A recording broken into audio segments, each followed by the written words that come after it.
क्या आप कल्पना कर सकते हैं कि दुनिया का सारा सोना, हीरा और मोती मिलकर भी एक छोटे से पौधे की पत्ती का मुकाबला नहीं कर पाए? द्वारका की सबसे सुंदर और धनी रानी सत्यभामा को अपनी दौलत पर इतना गुमान था कि उन्होंने भगवान कृष्ण को ही सोने से तौलने की चुनौती दे दी। लेकिन जब तराजू रखा गया तो जो हुआ उसने पूरे ब्रह्मांड को हिलाकर रख दिया। आखिर क्यों हार गया सोने का पहाड़ एक नन्ही तुलसी से? चलिए जानते हैं आज की इस अद्भुत कहानी में। भगवान श्री कृष्ण की 8 पटरानियों में से एक थी देवी सत्यभामा। वे राजा सत्राजित की पुत्री थीं, जिनके पास स्यमंतक मणि थी। सत्यभामा श्री कृष्ण की पत्नी थीं और उन्हें अपने अद्वितीय सौंदर्य, धन, वैभव और श्री कृष्ण पर अपने अधिकार पर बहुत गर्व था। वे स्वयं को अन्य रानियों, विशेषकर देवी रुक्मिणी से श्रेष्ठ मानती थी। तभी द्वारका में प्रवेश होता है कलह के देवता कहे जाने वाला, लेकिन असल में परम भक्त नारद मुनि का। नारद जी जानते थे कि सत्यभामा का यह अहंकार उनके पतन का कारण बन सकता है, इसलिए उन्होंने एक लीला रची। नारद जी ने सत्यभामा से कहा, देवी, यदि आप चाहती हैं कि अगले जन्म में भी श्री कृष्ण ही आपको पति के रूप में मिलें, तो आपको पुण्यक व्रत करना चाहिए।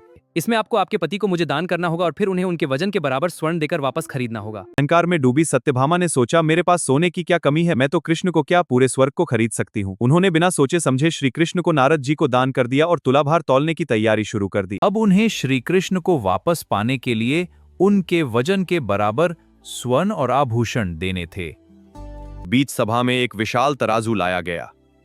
एक तरफ साक्षात ब्रह्मांड के स्वामी श्री कृष्ण बैठे और दूसरी तरफ सत्यभामा ने अपने गहने रखने शुरू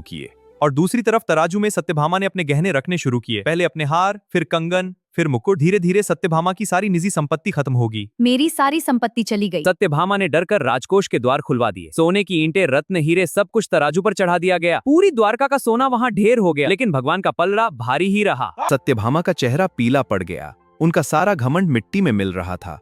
वह समझ गईं कि भगवान को दौलत से नहीं खरीदा जा सकता। हाँ, मुझे अब समझ आया। तब नारद मुनि ने सुझाव दिया, देवी, शायद रुक्मिणी के पास इसका समाधान हो। सत्यभामा, जो कल तक रुक्मिणी को छोटा समझती थीं, आज उनके चरणों में गिर गईं। माता रुक्मिणी, मुझे क्षमा करें। देवी रुक्मिणी, जो साक्षात भक्ति और विनम्रता का स्वरूप थीं, वहां आईं। तराजू से सारा सोना चांदी हटा दो। उन्होंने तराजू पर रखे सारे सोने चांदी को हटवा दिया। उन्होंने केवल एक तुलसी का पत्ता, तुलसी दल लिया और पूरी श्रद्धा के साथ उसे श्री कृष्ण के चरणों में अर्पित कर तराजू के दूसरे पलड़े पर रख दिया। सोने के उस ढेर से जो काम नहीं हुआ, वो उस नन्हे से तुलसी के पत्ते ने कर दिया। श्री कृष्ण का पलड़ा हवा में उठ गया और तुलसी वाला पलड़ा भारी हो गया।